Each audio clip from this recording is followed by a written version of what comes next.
And a big welcome in, everybody. Glad as always that you are along. We are sponsored by Steel and Huntington Bank. Steel's got all kinds of good deals going right now for battery operated blowers, chainsaws, and other equipment that will help make your property pristine. I mean, there's a plethora of stuff that will help your property look great and also save you some money. So go to the Steel website at steelusa.com. That's STIHL. Steeldealers.com is where you'll find the local dealer nearest you. That's Steel, STIHL. And also my good friends at Huntington Bank. They're doing terrific stuff in the state of Colorado. They're helping making banking easier, friendlier, and they have a product, I guarantee you, that's going to help in your banking life. So we're presented by Huntington, where banking just clicks. Try Asterisk free checking with no monthly maintenance fee, no matter what. It's your money, so keep more of it. Make the switch today at huntington.com/yourmoney. All right, we're off and running. It is the middle of the football season, and we'll get to that in a moment. But the Rockies made big news last week. As anticipated, they hired a new president of baseball operations. I want to clarify something right off the top. When I say as anticipated, I don't think people knew whether this was going to be a general manager or a vice president of baseball operations, but it is a president of baseball operations. For some, it's semantics, but it is not for me, and hear me out. The Rockies clearly look like they're going to allow Paul DePodesta, and I'm sure you've already heard that he was the one who was hired, form his own team. And that looks like it's going to include a general manager. So it's two heading up the baseball operations staff, if you will. Obviously, the buck will stop with Paul DePodesta. He's going to be, from all indications, he's going to have the ability, I should say, by all indications, to beef up certain areas that the Rockies have fallen behind on. He's going to, as he assesses everything, I think, hire additional people, and it may not come all overnight. It is a process, and I'm going to keep coming back to that term. It is a process. This is not something that is going to be fixed overnight, not when you've lost 119 games and 100-plus games 3 consecutive years. It is a process. It is, from Paul DePodesta's standpoint initially, he's got to look at every aspect of the organization, and taking the knowledge he has from a number of years in baseball. I know some detractors will say, well, he hasn't even been in baseball the last decade. He was working for the Cleveland Browns. We'll get to that in a moment. He has a long history in the game. He has a long history of understanding, certainly, the analytics of the game. It's not as if just because he was working for the Cleveland Browns that he did not stay in touch with and follow the advances of the game analytically and otherwise. And so I think that needs to be pointed out. And I think now he's going to, take a 10,000-foot view of the entire Rockies organization from a scouting standpoint, from what they've done internationally, whether it be Latin America. Look, I'm sure, at the Far East. We've talked about that a little bit. He's going to look at player development, what the Rockies are doing in the minor leagues, things he'd like to see implemented. He's going to take a big view of everything. Now, I earlier in the week, after this hire was announced, I talked to Dan O'Dowd for a long time. Dan remains a good friend and somebody I respect quite a bit in this business. And he's somebody, as you know, that had success with the Rockies. He was the general manager when they went to the World Series. He was the general manager of the 2009 team that probably was the most talented team, the 2010 team that unfortunately, did not play good baseball the final couple of weeks, a team that looked like they were destined to win 90-plus games. My point being that, Dan's a very creative guy. Dan was not afraid to do things out of the box. And in talking to him about Paul DePodesta, who worked for Dan when Dan was the number 2 man with the Cleveland then Indians and subsequently got the job with the Rockies, But DePodesta's mentor was Dan O'Dowd in large measure. He has remained in contact and close with Paul through the years. I know they talked leading up to his hiring by the Rockies. This is a guy that, yes, he's Harvard educated. He's very, very bright. That kind of goes without saying. He's a listener. He's not somebody that's going to come off necessarily as the smartest guy in the room. He's going to listen. He's going to take things in, evaluate, while understanding that there's still a lot of good people within that Rockies organization. I know cynics probably find that hard to believe, but there's a lot of good people, a lot of high quality people within that organization. But changes clearly and obviously need to be made. And for all of the criticism, which is certainly understandable that the Rockies have received, not just in the last year, but the last few years, for not looking potentially outside the organization. They said at the conclusion of this season that they were going to look outside the organization and hire from outside the organization. And that's, exactly what they did. And I think this is a really strong first step. This process, I told you I was going to mention that term quite a bit, is not going to, flip things around overnight. You have to improve your talent level. You don't go from 119 losses to 103 wins. I wish it was that easy. If it is and that happens, I certainly, as all of you, would embrace that. But I like this initial move because it's a guy that's been there before, and I know the only time he was a general manager was 2 seasons back in 04 and 05 with the Dodgers. He was the youngest GM in the business at that time. In that he was 31 years of age, I think, when he got that job. He is famous because his character, if you will, was played out on the big screen in Moneyball. And so that gave him notoriety. The Dodgers hired him, and they made the playoffs one year, did really well. Next year, they did not do well, lost 91 games amid a number of injuries. There were a couple of newspaper writers that were, highly critical of him, and I think his youth had something to do with that. I think Frank McCourt, who was the owner of the Dodgers then, the infamous owner of the Dodgers at the time, was swayed by that and fired him after 2 years, one of which was good and one of which wasn't. But that's also the nature of sport. He went on to work for the Padres. He ended up working for the Mets as well, and then ultimately took that job with the Cleveland Browns. Again, this is somebody that's really well respected inside of baseball. The GM meetings, as we tape this on a Monday night, are going on presently in Las Vegas. He is, as he shakes hands with fellow presidents of baseball operations / general managers, he doesn't need to introduce himself. He's been there. He's well known in the industry, and that's important. I think it's really important that the Rockies ended up hiring somebody that has a lot of experience in this world. Not only now it's easier to make trades with other teams because virtually everyone that is working in that capacity for the other 29 teams.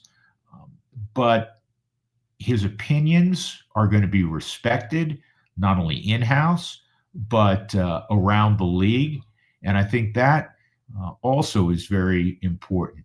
Now, for some, I always like to address the cynics. They'll say, what did he do in Cleveland? Cleveland's, by and large, not been a good football team the last decade. I think you learn in whatever vocation you're involved in more through failures or struggles than necessarily when things are going really well. And he's seen success as the number 2 to Billy Beane way back in Oakland with the A's when the essence of Moneyball took place, if you will. And he's now in his early 50s. So he has all that knowledge, he has all that experience, and now he's going to tackle the conundrum that has been playing baseball and succeeding consistently at altitude. And it has been a conundrum. We all know that. And so for that, that's that's how I would respond to people who are instantly negative. If they had hired somebody who's a number two at another organization, potentially that would have worked out as well. But you'd say, well, that person doesn't have experience, or you wouldn't know that name. Everybody knows the name Paul DePodesta. So give him a clean slate, which he is getting. And I know the other part of this conversation for many would be, well, what kind of autonomy will he have? By all indications, he's going to have plenty of autonomy, not only financially. I mean, he's going to have a budget, and it's not an unlimited budget. It's not the famous, Jack Kent Cooke line about George Allen, who was the head coach and / general manager of the then Washington Redskins in the 70s. And his famous line was that I gave George Allen an unlimited budget and he exceeded it. It's not that. I mean, he's going to have a budget that he has to work around, but he may alter what he spends on the major league roster to bulk up certain other areas that he may feel are deficient, and ultimately help the Rockies win on the margins, like the Milwaukee Brewers do, like the Cleveland Guardians do, like the Tampa Bay Rays do. Regardless of the outcome of the upcoming CBA negotiations a year or so from now,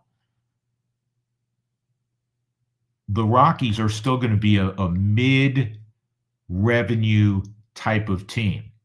And so now how can you tackle being a mid-revenue team at altitude, which I've said many times, and I will hold to this forever? It is the toughest place to win in baseball because of the altitude. Now, you can't use it as an excuse and a crutch, but it is reality.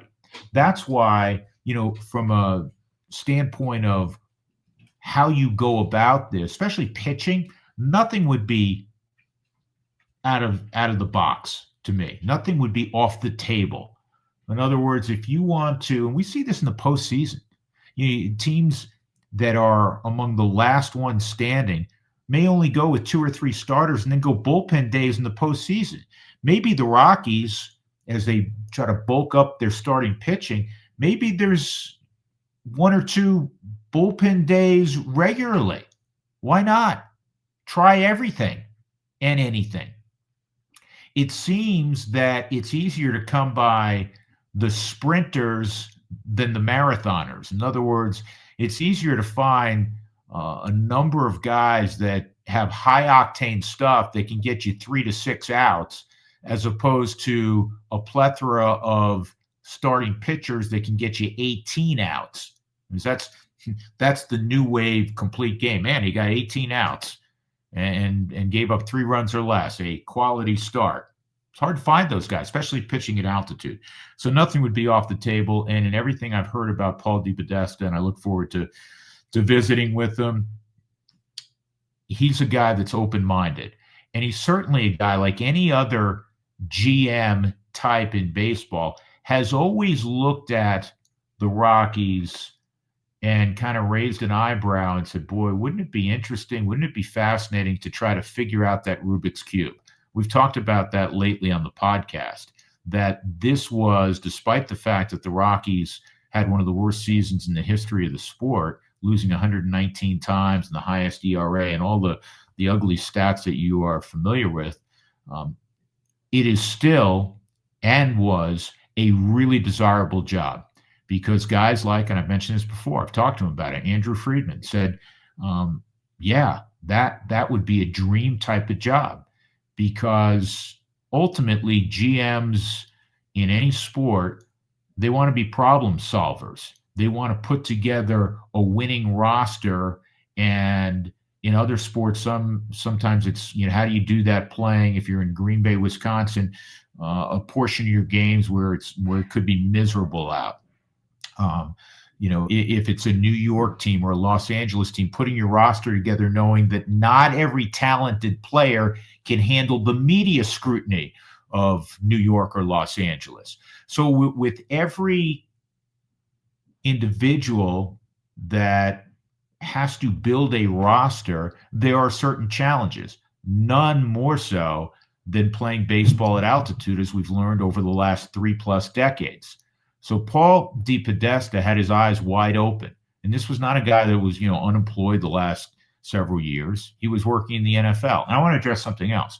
For those that say, well, he's not going to be up to speed with all of the, changes from a metric standpoint. And I find that so laughable. First of all, you don't think that he's aware that TrackMan was added to every baseball operation, amateur baseball operation as well, over the last decade, that Rapsodo is used now throughout baseball and amateur baseball. And we have spin rates, and we have the split finger being used more than ever, the sweeper being used more than ever, changing how we deliver breaking pitches, and certain pitchers are better suited to the 4-seam fastball versus the 2-seam fastball. You don't think he's kept up on that? And even if he were not 100% up to speed, because he's been working in the National Football League, this guy's a baseball guy first, I'd remind you. But even if he wasn't, how long do you think it would take him to get up to speed, to understand the data and understand how that data may apply at altitude? I would suggest not that long. It's a sharp cookie, right? I mean, it's not like he needs a PhD that's going to require, the next 4 or 5 years to get up to speed on some of these new metrics, if he's not already. And something tells me, guess what? He already is. It's not like the other sports aren't using data.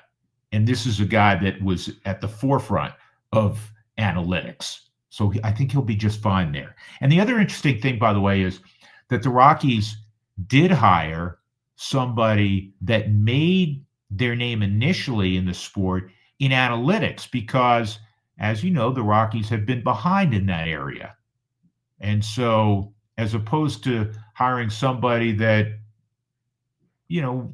had some background in analytics, but was maybe still more drawn to just the scouting side, they're getting somebody that started with an analytical background in the sport and also understands and embraces the scouting portion, because it has to be a balance. It really does. So overall, I'm looking forward to DePodesta taking over, some of the changes, and I'll reiterate for the third time, it's a process, and it's gonna take some time to build a roster that is able to compete and ultimately win on a regular basis at altitude. But this, I think, was a really very good first step.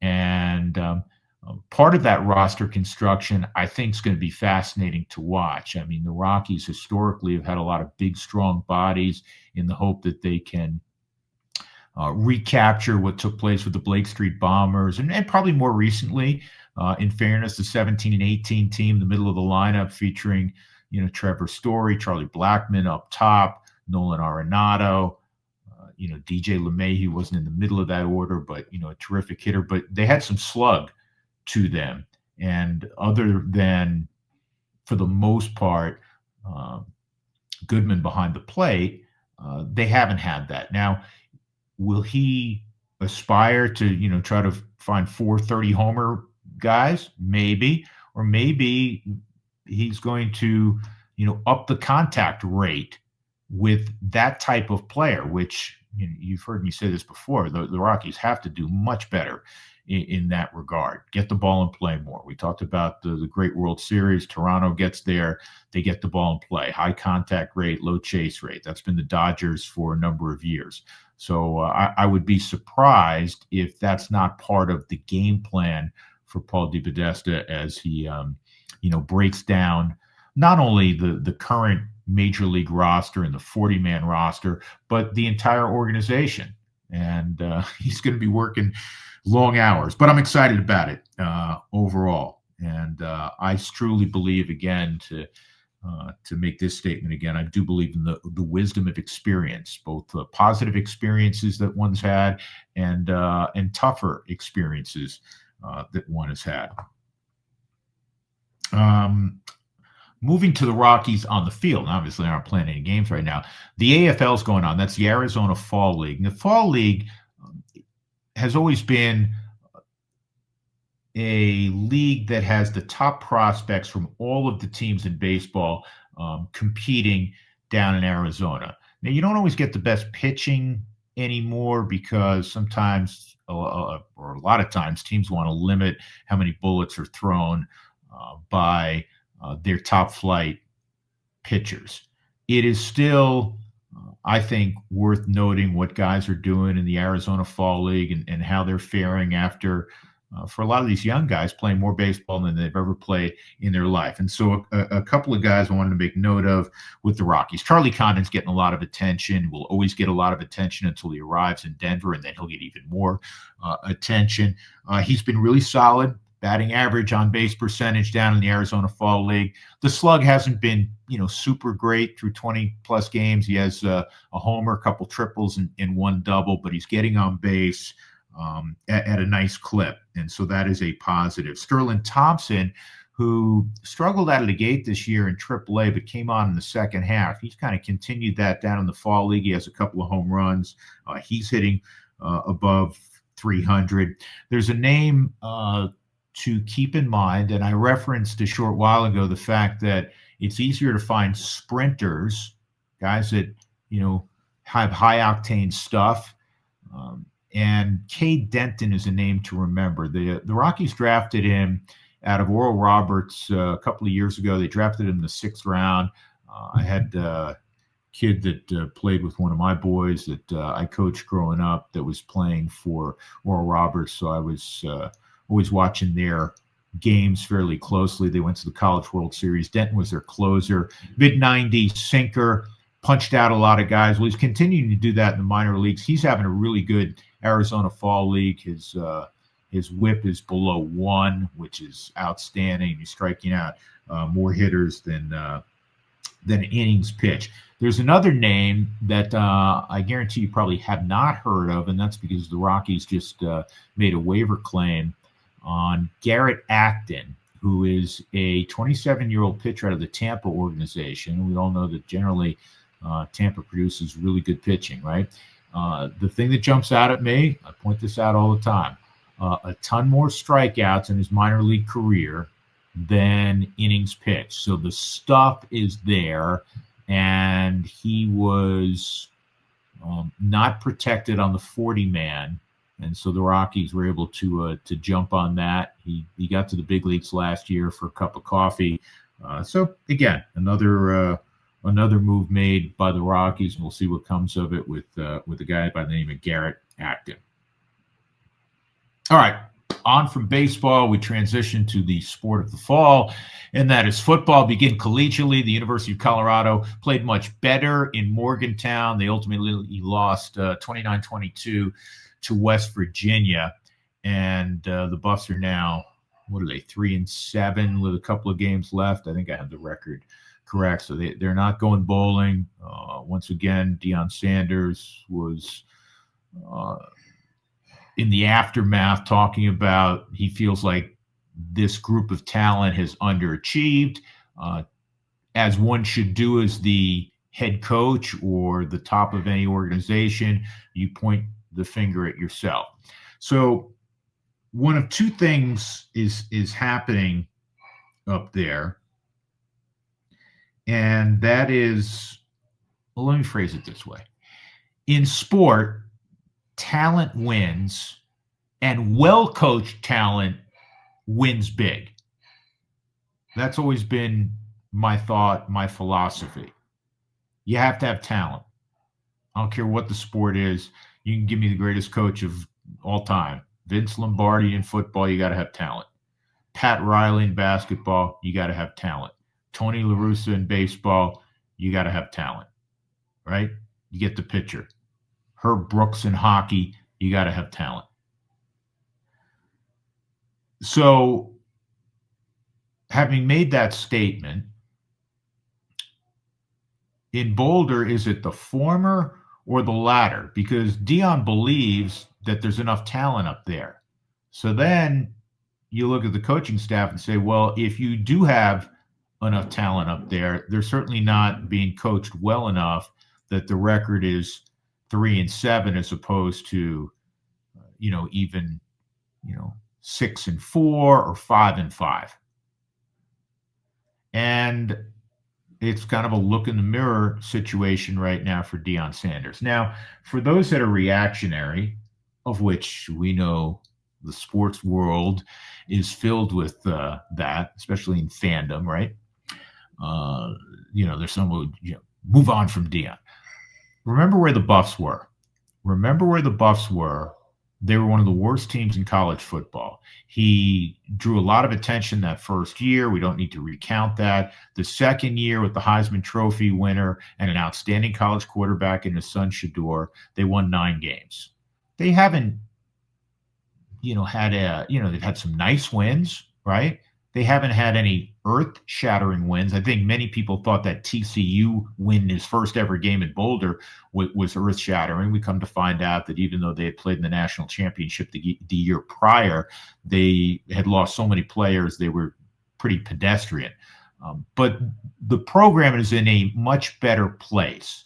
Now you have to take that next step because it is post-Shador Sanders, it is post-Travis Hunter, and this is going to be not a good year. They're going to win 3 or 4 games. The most they can win is 5. And what do you do and what changes do you make to flip the script going into year 4?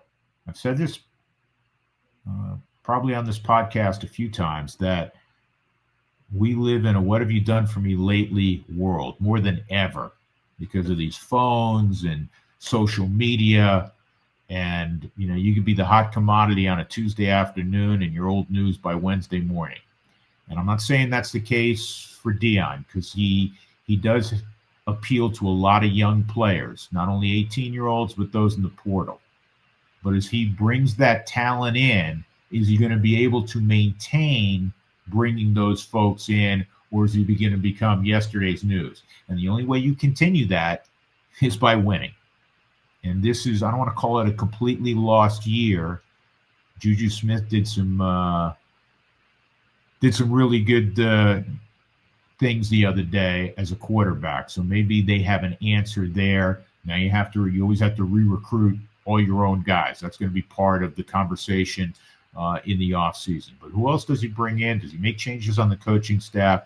Because in his words, based on the talent that he believes they have in the locker room, they've underachieved. He doesn't feel like talent-wise and from a physicality standpoint that they have had to take a backseat against any opponent they play. But the bottom line is they have only 3 wins. The other big story in our area football-wise, the Broncos are 8-2, but they are not a pretty 8-2. And when we spoke last week, I said they're 7-2, and you can't take that away. The old Bill Parcells line I subscribe to, you are what your record says you are. But I said, they're not one of the 4 best teams in football. It's not pretty, and it got really flat out ugly in that Thursday night affair. I mean, that was a horrendous game to watch. But they won. I think I tweeted out during the game, I said, as bad as this looks and as ugly as this looks, the Broncos are going to find a way to win this game. And you move on. Bo Nix, we can talk about the fourth quarters. He is resilient. But in thinking about Bo Nix, Sean Payton and others were ready to anoint him as a top 5 quarterback after his rookie year.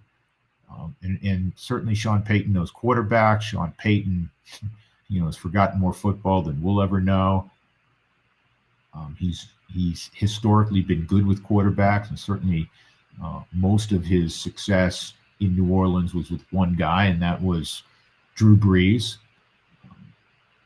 he loves Bo Nix, and I understand it because Bo Nix has moxie. He's got toughness. He's got charisma. He has the ability to dismiss whatever happened on the previous play and move forward. You got to love that about Bo Nix. But man, there's some misses and there's some poor decisions that have been made throughout this year. That's still an 8-2 season that makes you go, all right, well, where's he going to fall when he's fully seasoned, 3-4 years in the league? Is he a top 5 quarterback like I think was hinted, or is he more middle of the pack? I think it's still to be determined. We've seen him really good. We've also seen him struggle mightily at times.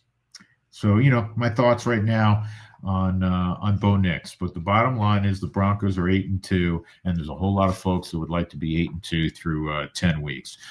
News came down earlier today. The team that I follow most closely, in addition to the Broncos, is the New York Giants. They fired Brian Daboll. The Giants have won 2 games out of 10. Probably not a surprise. For the 3rd straight year, they're 2-8. The wild thing is, and again, I referenced, what have you done for me lately? That's sports. Brian Daboll, in his first year, was the NFL Coach of the Year.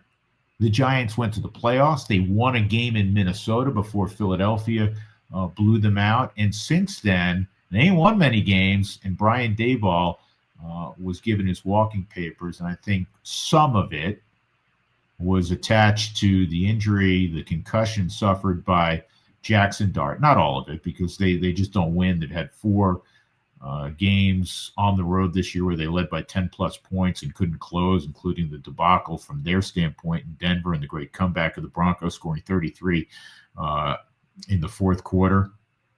So Daboll's gone. That will attract a lot of head coaching candidates, being in New York, and a team that has a quarterback. Every head coach in football, the first thing they look at, obviously, is there a quarterback in place? Well, in New York, as a Giant fan, the one thing that's come out of this year, they may only win, they got 2 wins now, they may only win 3 again, but they have a quarterback going forward. And that's huge for potential coaching candidates. I think we're up to speed on some of the topics I had this week.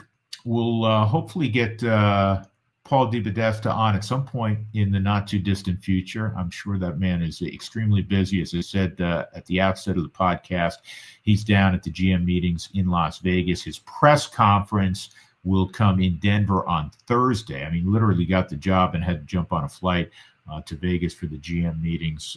But there'll be more news to come, and we'll learn more about the makeup of that front office, not just in the coming days. I think it's going to be over a period of time. But as I stated initially, I'm really excited about this move.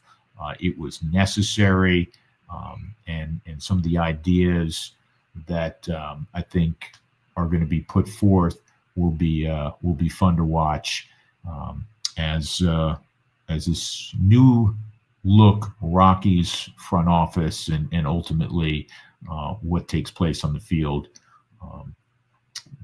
is put together.